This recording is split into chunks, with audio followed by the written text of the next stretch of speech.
With all the wars, violence, and religious division happening today, how can we say that Jesus brought peace to earth? Why don't we ask Jesus if he had brought peace? Let us read his words in the Bible in Luke 12 verses 49 to 53.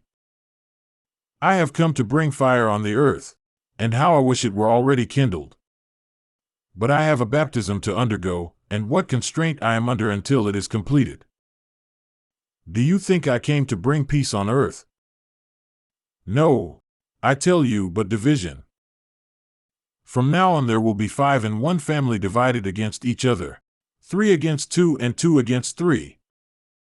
They will be divided, father against son and son against father, mother against daughter and daughter against mother, mother-in-law against daughter-in-law, and daughter-in-law against mother-in-law. Luke 12, verses 49 to 53. The religions continue to say that Jesus brought peace, even when Jesus himself said that he brought division. If Jesus really did bring peace to this world, we should already have everlasting peace today. Since Jesus said he brought division, the world continues to experience division in terms of conflict, instability, economic woes, and suffering. Who should we believe, the religions that claim Jesus brought peace, or is it the words of Jesus himself that he brought division?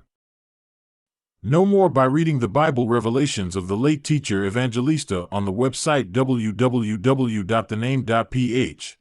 This is not to promote a new religion or faith, but only to share God's true teachings about his true name and the real Jesus in the Bible.